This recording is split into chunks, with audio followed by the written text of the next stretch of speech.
Hi, this is Craig Simmons. This is Management 590. This is this week's examination of Patagonia. Earth is now our only shareholder.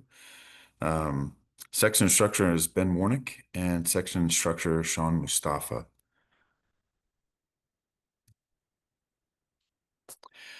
Patagonia, Earth is now our only shareholder. Company was founded by Yvon Chouinard. Patagonia today is $1 billion company focusing on outdoor apparel, gear, and also a company philosophy called Warnware, which takes a look at a way to keep their products out of landfills. Central strategic issue of this article is the company's transformation going from privately held company to a mission of making great products, running a great business, and doing no harm to the earth, and ensuring that in this transition from the Chouinard family to however this company is going to be set up, that Patagonia sustains their profitability and mission and redefines that shareholder value and literally comes up with the new ownership shift of making the earth its only shareholder. Strategy is pretty simple. They're in the business to save the planet, and their strategy is to align that profitability with their environmental activism. And those profits that will be used for ecological restoration. The Holdfast Collective is something that we'll discuss a little bit later. It's how they're going to set this whole thing up. The purpose is to Purpose Trust is part of this. That's the governance of this new mission that they're set out on. Value creation here of their strategy is product excellence, brand trust, and the activism component, with the earth being the shareholder of this. The value capture is premium pricing, maintaining that customer loyalty, and having a long-term stewardship for many, many years to come with the environment. Business model canvas highlights. Their key partners here are NGO suppliers, B Corps, and advocacy groups. Key activities, sustainable production, activism. Warnware is a key component of their company as it relates to, as I said, keeping products out of landfills, and product sales and good business practices. They're looking from a value proposition standpoint to have durable, ethical, and purpose-driven gear. Customer segments are going to be those outdoor enthusiasts and those eco-friendly consumers.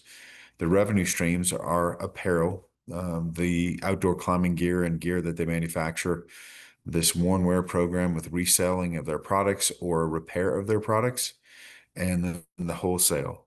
What's critical is that these resources is that they continue with the brand and the trust of their customers, and these partnerships have got to be kind of, I would say, above board. Their supply chain's got to be in line with what they're trying to do, and the NGOs that they supply their funds to for taking care of the environment, and their value proposition as well.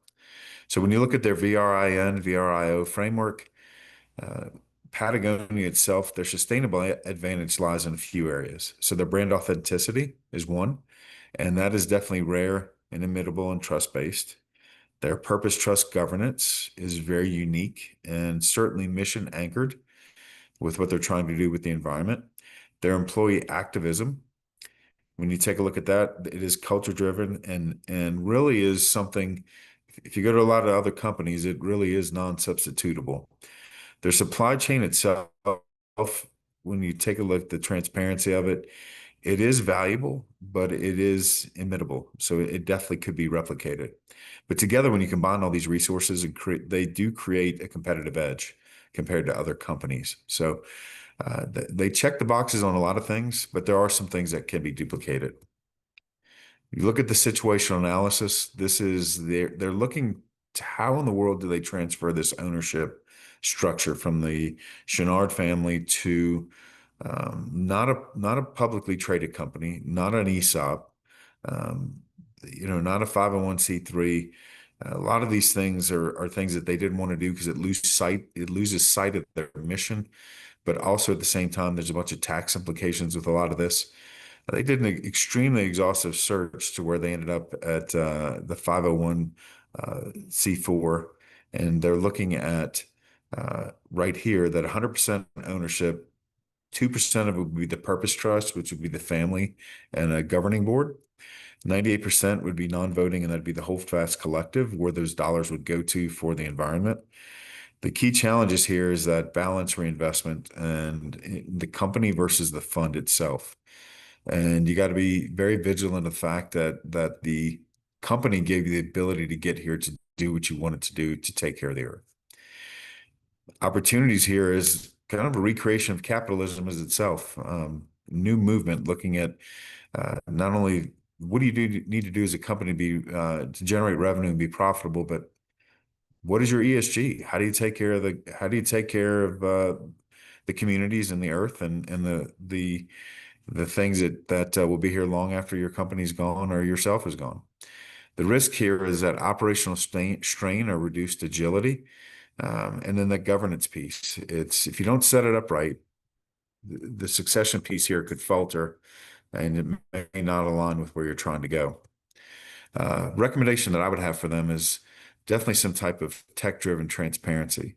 So taking a look at the examination of the supply chain and then looking at AI and saying, okay, how do you make sure that you're aligning yourself with suppliers that are on the same mission that you're on, that from a standpoint, when you look at the VRIN or VRIO, they align with where you're at? And can they back up these claims of being on board or on mission with you?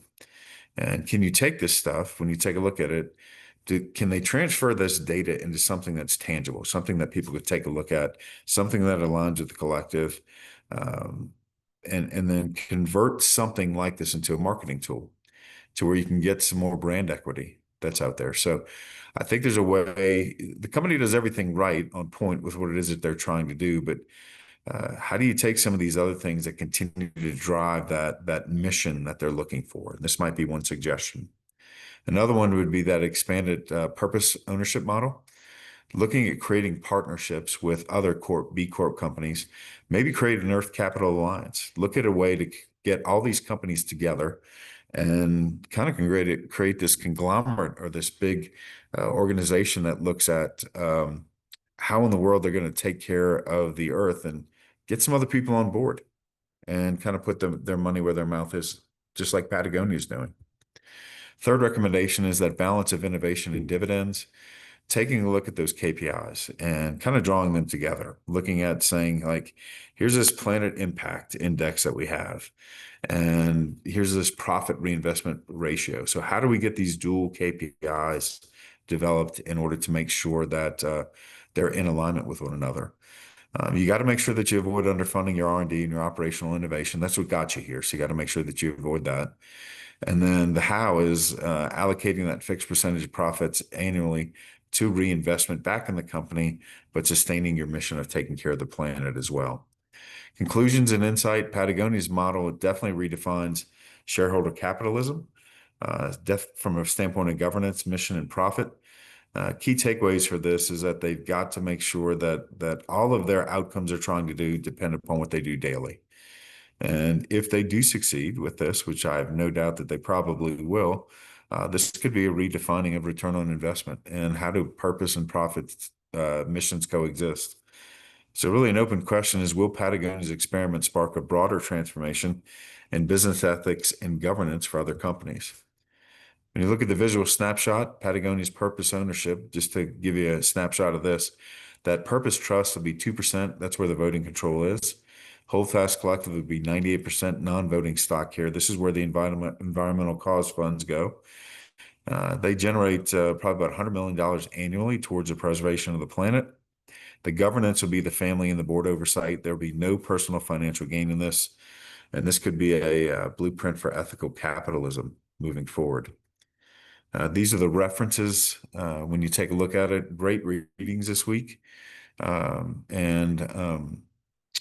Very insightful, gave me a lot of knowledge, new knowledge as to what I look at when I look at strategy now as well. So hope you enjoyed this, and I enjoyed the readings this week, and they were very, very insightful and thought-provoking. Thank you.